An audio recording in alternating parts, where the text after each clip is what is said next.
Um, it's probably time, but unfortunately, it's not going to happen anytime soon. And I think we have to be realistic about that. The role of the dollar in the global economy is arguably as if not more important than it was in the 50s and 60s. The nature of the global economy has changed. Financial relations have taken on much greater importance, but the centrality of the dollar in that respect, I think, is as strong as ever. And there's no doubt that that poses problems, particularly for developing countries. The currencies that they can borrow in on international markets, the dependence that goes with that. So I mean, there is a case, and I think a strong case to be made politically and theoretically for moving away from the dollar.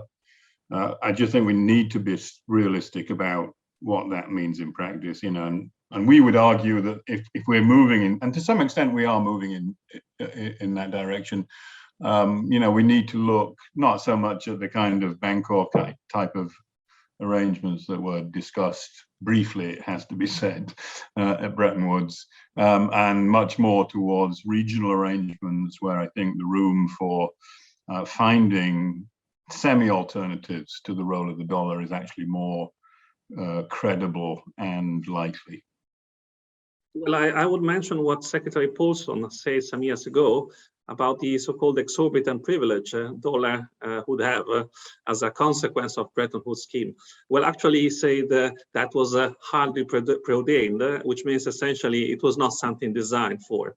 So we all know the story between the Keynes and Dexter White, substantially discussing about do we need an international, supranational currency, the Bancor, or we don't. In the end, we know that the US won, and then de facto, but that was logical because 50% of the global GDP in 1944-45 was the US. And then for 25 years, more or less, till 1971, we had a system that was centered on the dollar and created more or less in a way that we Europeans know well, because we had the similar scheme in the 80s when we had the D-mark at the center and bonds of 225 and 625 for weaker currencies.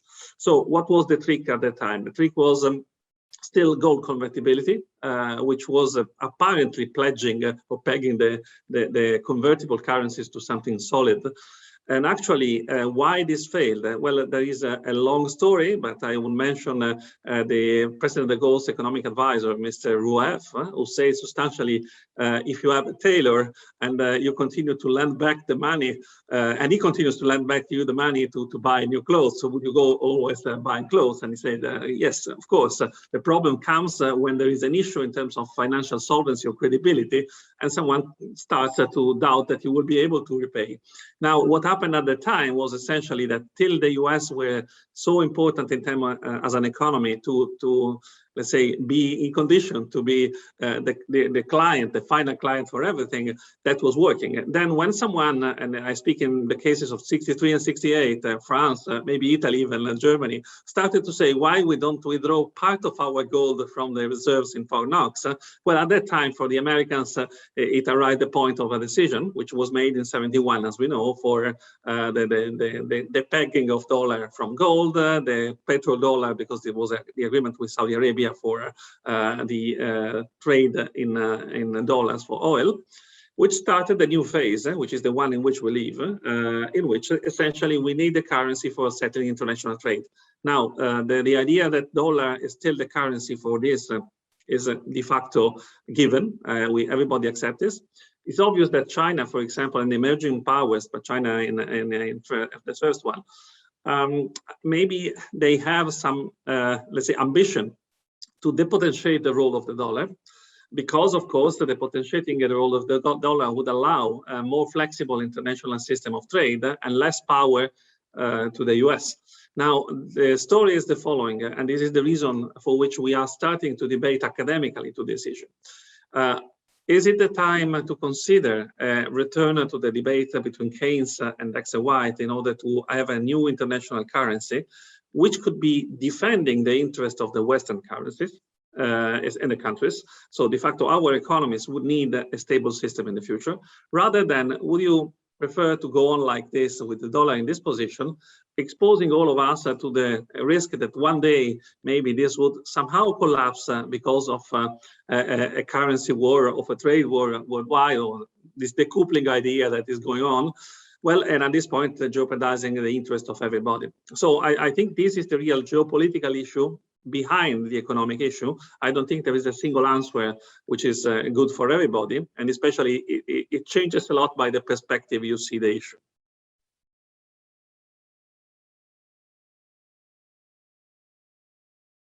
Yeah, I mean, in a way, we do ourselves argue for a stronger IMF, or at least a more independent IMF. You know, I mean, I think the role of special drawing rights, which UNCTAD has supported since its inception back in the 60s, is a potentially very powerful tool for achieving a degree of independence, but not under the current rules. Under the current rules, the quota-based system, the veto power of the US makes it very difficult for the SDRs to play a semi-independent automatic role in response to the kinds of imbalances and shocks that the IMF was set up to manage.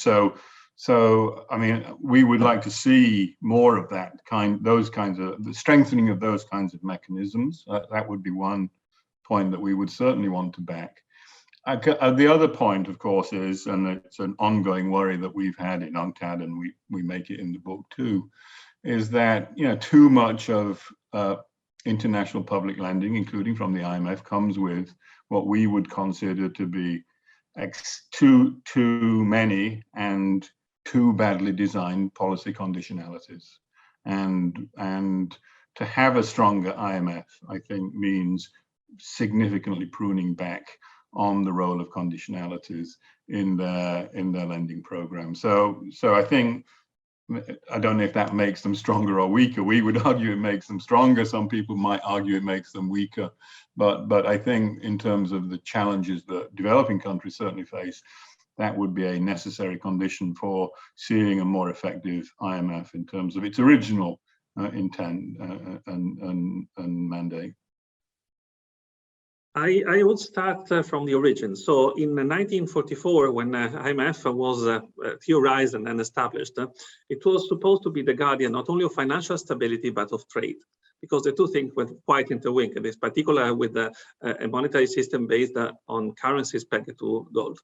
Now, what happened over time, we know well. So Uruguay Round and World Trade Organization, GATT and so on, World Trade Organization, what we have today. So de facto today, the IMF is not anymore the owner of the trade side. It still has in its bylaws some responsibility, but the forum is another one. So IMF kept the role of guardian of financial stability. Now, the new IMF should consider the evolving market and monetary market that we have today.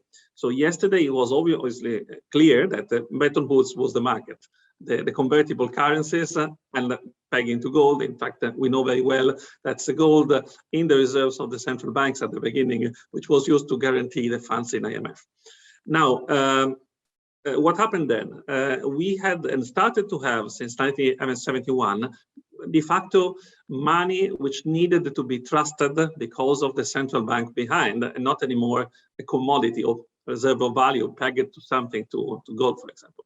So what we see today? Today we see digital currencies. We know that central banks are working on ideas of creating a more digital world for currencies. Also, let's say the currencies issues by central bank. I'm not speaking of cryptocurrencies, which are by definition a different thing, not regulated and de facto treated as commodities, for example, for tax purposes in the United States.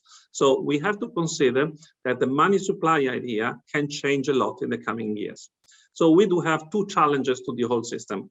One is coming for the role of the dollar and the idea that this could go on in remaining the international currency. Today, even more 70–75% of global reserves in the central banks are dollars, because everybody needs dollars to ensure its capability to trade. On the other hand, we have a money supply in digital currencies and let's say new forms of payment, which would intervene and influence the market. in a way that we don't know yet. So I would see the future IMF needing a reform, but needing a reform in order to be able to cope with a money supply that is completely different from what we had 75 years ago. Now, what it will be? It will be the old IMF reformed and announced with new structure. It will be a new agreement, a new Bretton Woods in which we decide, okay, we have to make some kind of deals. Or it will be a new institution, so IMF and something else coming out to manage this kind of new relations.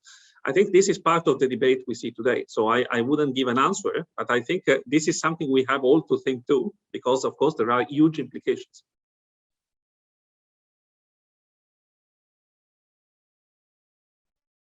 I mean, it's a position that we've supported.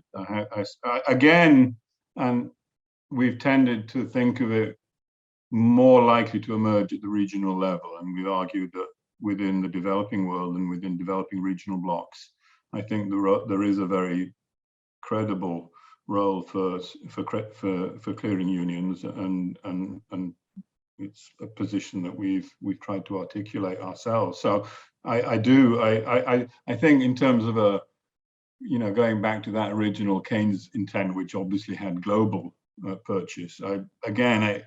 You can make that case, and it makes, I think, a lot of sense. But it just doesn't look like the political economy right now is moving in that direction. And I think if we're going to be credible, we need to make it at a sub-global level and push hard for the kind of politics required to back it up. I think this is there are two different ways to see at this idea.